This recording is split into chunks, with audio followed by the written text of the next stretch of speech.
Assalamualaikum warahmatullahi wabarakatuh. Perkenalkan, nama saya Fahirandini selaku moderator dari kelompok 4. Judul materi kelompok kami yaitu lunturnya identitas nasional Indonesia. Adapun nama dari kelompok kami yaitu pertama Kristianto, yang kedua Lana Adeba, yang ketiga Tenri Azura, yang keempat Yosua Dharma, dan yang kelima saya sendiri. Adapun bagian presentasinya, yang pertama konsep, yang kedua realita, yang ketiga masalah, yang keempat solusi. Langsung saja dipersilahkan pemateri untuk memaparkan materinya. Kita masuk ke bagian konsep masalah. Identitas nasional Indonesia meliputi apa yang dimiliki bangsa Indonesia membedakannya dengan bangsa lain, yaitu geografis, sumber kekayaan alam Indonesia, agama, budaya, politik, dan lain-lain. Menghadapi identitas nasional Indonesia sendiri, masih kesulitan dalam menyatukan negara yang memiliki berbagai macam etnis, budaya, dan agama. Masyarakat Indonesia sendiri masih bingung dengan identitas bangsanya karena masyarakat Indonesia sudah terpengaruh dengan budaya-budaya bangsa lain. Arus globalisasi yang sangat pesat ini dapat sangat mempengaruhi identitas nasional dan berpotensi sebagai penyebab merosotnya nilai-nilai asli budaya asli bangsa. Masyarakat cenderung mengabaikan budaya asli dan menerapkan budaya asing.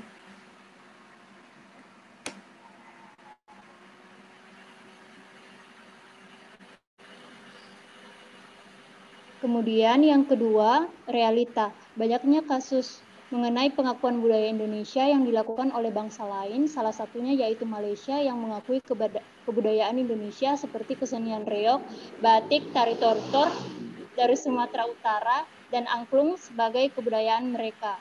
Hal tersebut sudah tentu akan menyebabkan renggangnya hubungan diplomatik antara Indonesia dan Malaysia. Kasus tersebut membuktikan bahwa sebenarnya kebudayaan dari negara kita sangat kaya dan beragam, akan tetapi dari masyarakat dan pemerintah belum menjaganya dengan baik. Kejadian ini membuat masyarakat Indonesia merasa sangat geram pada tingkah negara-negara tetangga yang telah mengklaim apa yang sebenarnya menjadi budaya dan kultur bangsa Indonesia.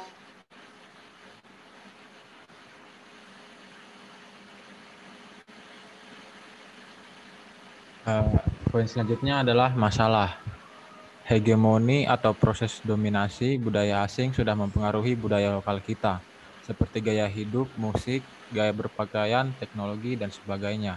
Dari gaya berpakaian misalnya, banyak anak-anak muda Indonesia yang lebih banyak meniru gaya asing yang pakaiannya kurang sopan untuk di Indonesia ini, karena sangat berbeda dengan kebudayaan aslinya. Sekarang juga banyak anak-anak muda atau remaja yang hidupnya hedonism. Mereka mengikuti kehidupan yang ada di luar negeri. Beberapa budaya lokal sudah hilang.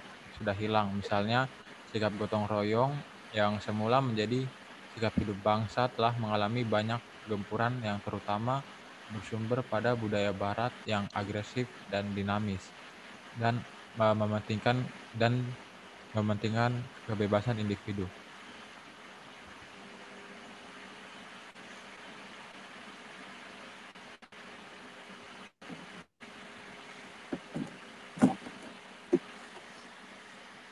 Selanjutnya ada solusi. Untuk menghadapi hal ini perlu adanya strategi untuk mempertahankan jati diri bangsa. Di antaranya dengan mengembangkan nasionalisme, pendidikan, dan melestarikan budaya. Yang mengembangkan nasionalisme ini perlu kita terapkan dalam sikap barang hasil bangsa sendiri karena bisa menambah rasa cinta dan bangga akan hal yang dibuat oleh tangan-tangan kreatif penduduk Indonesia. Yang kedua, berpartisipasi dalam semua bidang, misalkan dalam bidang olahraga, akademik, teknologi, dan lain-lain. Yang kedua itu ada pendidikan. Pendidikan jati diri bangsa dapat dilaksanakan melalui jalur formal maupun informal.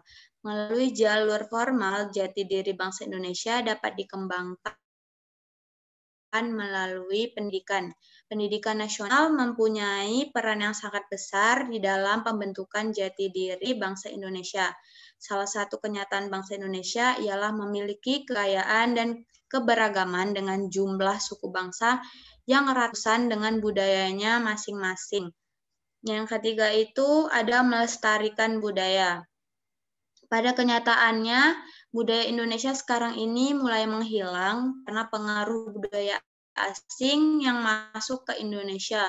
Untuk itu, perlu adanya pembangunan kembali jati diri dan budaya berbangsa bernegara. Ada dua hal yang harus dilakukan. Yang pertama, merevitalisasi kedaulatan politik, ekonomi, dan budaya agar berada pada jalur yang benar sesuai dengan hakikat bangsa yang merdeka sehingga bangsa kita mampu mandiri dan bermartabat. Yang kedua, ada mendorong political will penyelenggara negara baik eksekutif maupun legislatif untuk membangun dan menjabarkan kembali nilai-nilai dan semangat kebangsaan di setiap hati nurani rakyat Indonesia.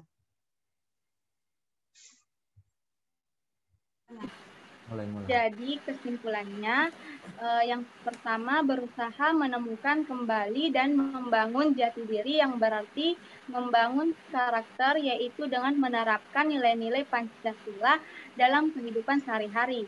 Yang kedua, mengembangkan jati diri dan sikap menjadi pemimpin yang berkarakter dan siap menggemakan semangat bangkit dari keterpurukan.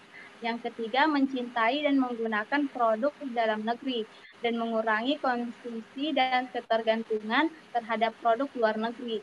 Yang keempat, mencintai, menjaga, mengembangkan, dan melestarikan kebudayaan daerah.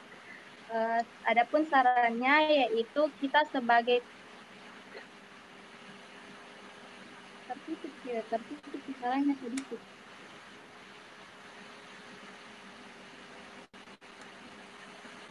Tertutup sarannya. Komen hitam. Ada hitam. Ya. Ya. Adapun sarannya kita sebagai penerus bangsa harus terus melestarikan dan menjaga kebudayaan agar penerus selanjutnya dapat merasakan dan mengetahui kebudayaan kita miliki. Oleh karena itu, kita harus menjaga, mempertahankan, dan melestarikan kebudayaan kita. Karena kebudayaan itu menjadi identitas Indonesia dan kita sebagai warga negara wajib melestarikannya. Dalam hal ini, peran pemuda Indonesia sangatlah penting. Itulah tadi pemaparan dari kelompok 4. Sekian dari kami. Wassalamualaikum warahmatullahi wabarakatuh. Oke,